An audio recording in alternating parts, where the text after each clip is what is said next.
This is a story about a regime that cannot stand freedom, a system where truth is punished and courage comes at a cost. The courts stay silent.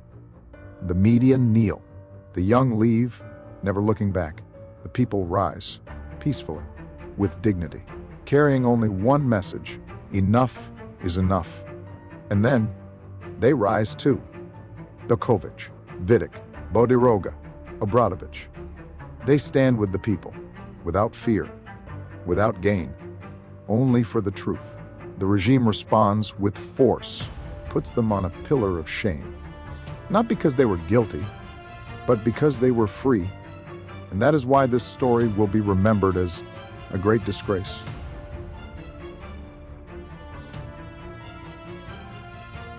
Ono što smo se također pitali i to zašto primećuješ, pretpostavljam, i u tabloidima i na pojedinim televizijama jedna kampanja koja se besomučno radi svaki dan, a to je blaćenje, urušavanje svega onoga što je Novak Đoković postigao. Kako je moguće da neko poput Novaka doživi to? Pa to jeste jedan od apsurda zemlje u kojoj živimo, da definitivno najugledniji član naše zajednice, našeg naroda, ne samo kad je u pitanju Srbija, već u pitanju region, doživi da, i to nije prvi put, da ranije ga nazivaju idiotom, psihopatom, da bruka državu. I ja se sjećam da je Srđan Đoković, njegov otac, davno gostovao, mislim da je bio Utisak nedelje, gde je rekao nešto što su mu tada svi zamerili, ne svi, ali mnogi zamerili, da posle godina tavorenja za vreme Miloševića Novak taj koji je vratio ugled i zemlji i ovom narodu. Rekli su da je preterao. Ja bih rekao ne da nije preterao, već je milijardu puta upravo što se mene tiče. Svi ti stereotipi koji su nametnuti, da kažemo i nepravedno, ovom narodu, jer niti su svi ovde bili anđeli, ali ni đavoli, je on nekako, stvarno zahvaljujući tom sportu koji je tako individualan, gde je živeo u eri Nadala, Federera, gde je to bilo tako popularno i masovno praćeno, ne samo kod nas, već i u svetu, je doprinalo da kome god pomenete njegovo ime danas u svetu, bilo ko od Srba ili kažem stanovnika regiona pomene ime Novaka Đokovića, da ljudi se nasmeše i znaju ko je. Evo, ja mogu to da, sveže vraćeno ovde. A na pitanje šta je problem? Pa naravno problem je zato što upravo zbog ovoga što sam rekao je Novak neko koji ima veliki uticaj na svoj narod pre svega. Vidimo da ima veliki uticaj na svoje kolege sportiste. Svi čekaju kako će on da reaguje, kako će da se opredeli. On je neko koji ima uticaj u svetu. Imamo jednog Ilona Maska koji ga bukvalno pominje imenom i prezimenom u svoj Twitter objavi, da smatra da je to čovjek sa karakterom i stavom. I apsurdno je da takav čovjek može nekome da smeta i da to budemo ponosni, bilo ko može da upotrebljate odvratne epitete. Da, čini se da se sve to radi iz straha da bi Novak Đoković mogao da odluči da se politički angažuje. Evo, znaš i porodicu, znaš i njega, jel možeš da vidiš Novaka u toj ulozi? Pa, znate, narod ima želju za nečim i vidi spasenje u Novaku Đokoviću kao nekome, kao neko ko deluje čisto, ispravno, moralno, karakterno sa svih strana, sve pozitivno. I ja ne bi nametao taj pritisak ni Novaku, ni porodici. Ono što možemo konstatujemo da što god pričali, ta neka štampa koju ne bi ni spominjao ime, znate, to je ono, kad bi ulili ribu koja je davno uginula u te novine koje to pišu o Novaku, riba bi pobegla, iako nije živa davno. Ali, kaže, ne bi to nametao Novaku, ali svakako je bitno da on ima taj svoj stav koji pomaže u svemu ovome, da.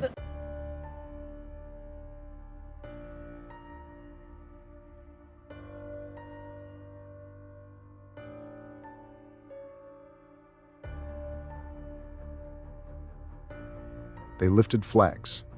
They broke records. They brought pride to a country. But now they're being turned into targets. Not by rivals, but by headlines. Novak Đoković, the man who redefined tennis. A 24-time Grand Slam champion. A global icon. A name spoken from Melbourne to Wimbledon with awe. For Serbia, he was more than a sportsman. He was a symbol of resilience, of pride, of what was possible. Dejana Bodirogu, a magician with a basketball. European champion, world champion, MVP of a generation. He made the impossible look effortless and did it with a grace that made even rivals respect him. Nemanju Vidića, the warrior of Manchester United, the captain who bled on the pitch and never flinched, a rock in defense, a leader in the locker room, Serbia's iron spine. Željka Obradovića, the most decorated coach in European basketball history, a philosopher of the court. He didn't just win titles, he created dynasties, mentored generations, built systems where others saw chaos. 4 men, each of them synonymous with national pride. Now, under public attack not because of crime, but because of conscience. Why? Because some expressed solidarity with students. What began as speculation turned into campaigns. Doubt was seeded. Then came public shaming.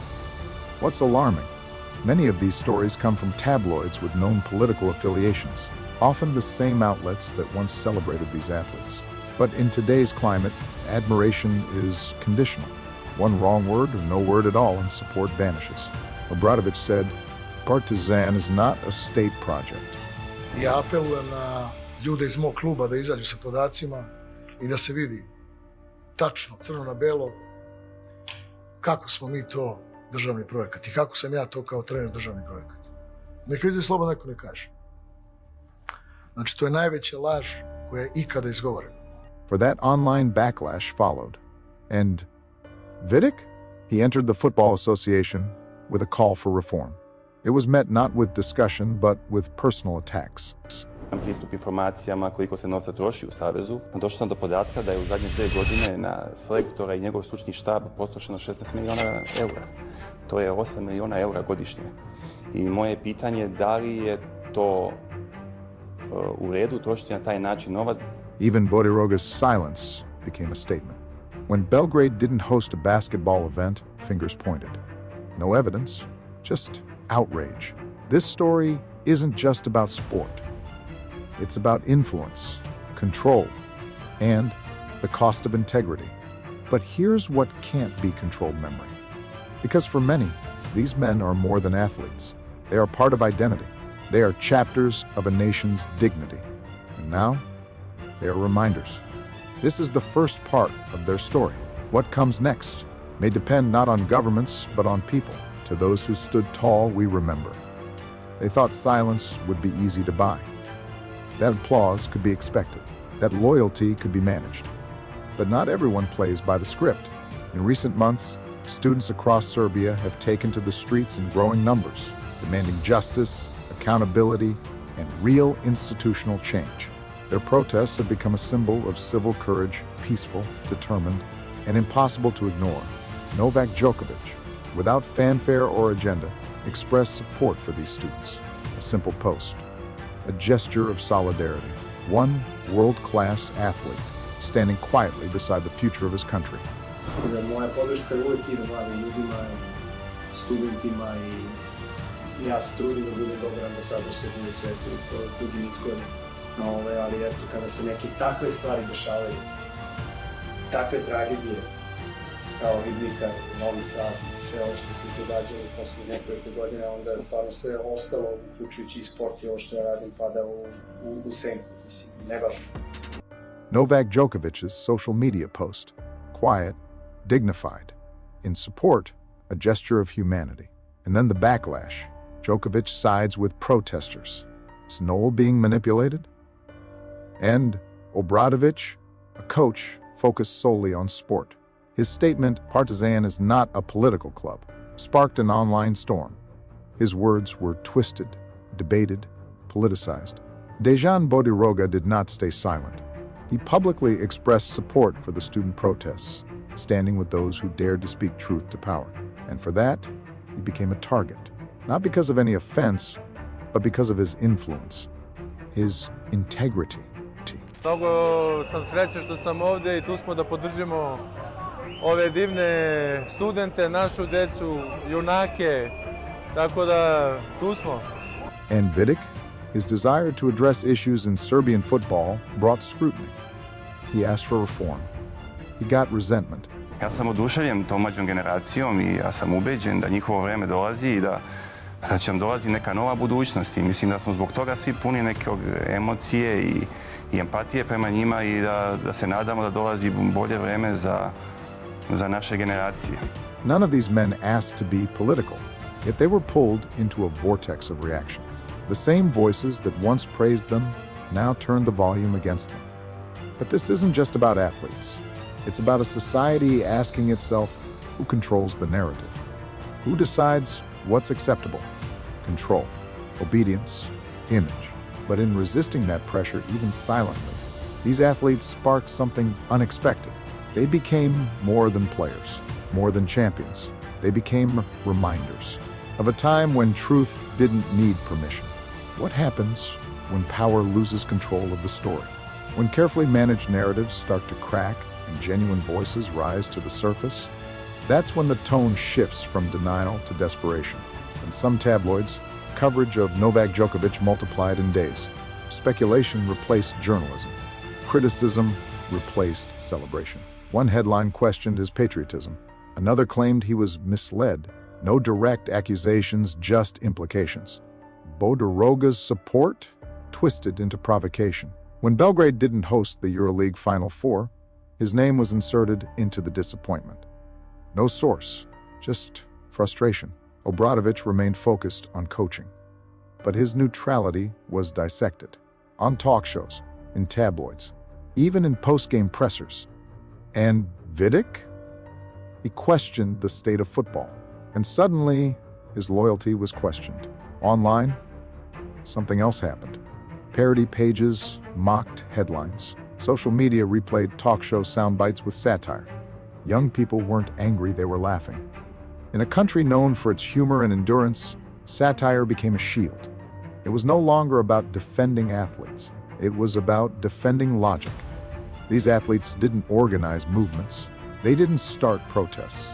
But by refusing to play along, they showed people that you don't need to yell to be heard. And the regime? It tried to write a different story.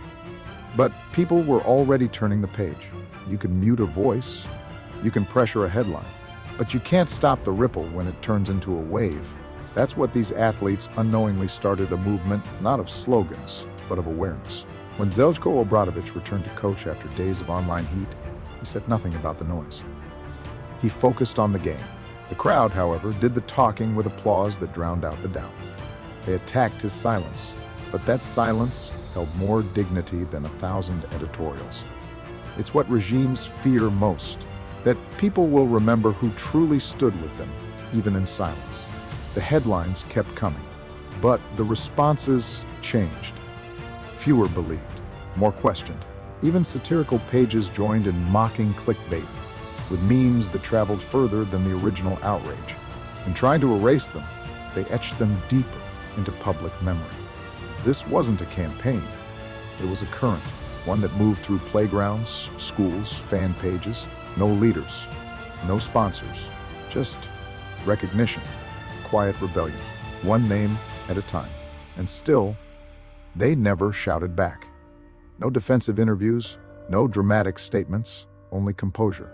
Sometimes, calm is the loudest resistance, because the storm they started was never theirs to control. Every action has a consequence. Every campaign, a countercurrent. The question isn't if backlash comes, it's when and how loud. The regime gambled on loyalty being a currency. But loyalty doesn't grow from fear. It grows from respect. And respect, once lost, doesn't return easily. They didn't just attack athletes. They tested the patience of the people who grew up idolizing them. And what they're learning now is memory holds longer than manipulation. These aren't just fading controversies. They're seeds, sown in silence, watered by indignation, ready to bloom. Every kid who reposted a meme, every fan who rolled their eyes at the headlines, they're part of the record now. The question is not what these men said or didn't say. It's what they represented: dignity, choice, decency. In a climate where obedience is demanded, they didn't need to rebel. Just not kneeling was enough. And so the reckoning grows, quietly, patiently, but undeniably, through every chant, every smirk at a headline, every whisper of, I don't buy it. In the end, no regime survives losing the story. And this story is slipping through their fingers. Because when history looks back, it won't quote tabloid covers. It'll quote the silence that roared. In every drama, there comes a point where the script fails, where the characters stop following their lines, where the audience no longer claps on cue. That moment has arrived. Once, the narrative was tight, predictable, a statement here, a headline there. But the more they pushed, the more it cracked. They spent years building an illusion of control, and then lost it in the space of a few hashtags and unspoken refusals. This wasn't supposed to happen. Athletes were meant to inspire, but not lead, to win, but not speak, to play, but never point. But they did all of that, quietly, with grace, with the kind of moral gravity no press conference can spin. Because when Đoković simply nodded toward the truth, when Obradović refused to bow, when Vidić questioned, and Bodirogu stood firm, it was enough. Not everything that changes a country comes with fireworks. Sometimes it comes in silence, in dignity. And what remains now? The script is broken. The narrative is tired. Even some of its own authors have started to look away. The system pushed too far. And now, even its audience wants a rewrite. Because you can control the news, but not the truth. You can manage optics, but not memory. And when the script ends, the people will keep writing. They wanted silence. They got memory. They wanted obedience. They sparked resistance. They tried to erase 4 names, but ended up engraving them deeper. Not in stone, not in slogans, but in people. In classrooms where kids debate courage. In gyms where young athletes whisper, "Did you see what he did?" In homes where families talk about character, not coverage. This was never just about Novak, or Dejana, or Nemanju, or Željka. This was about who we become when power asks us to kneel. And what happens when we simply don't. Because history is not written by those who shout the loudest. It's written by those who stood quietly and didn't move.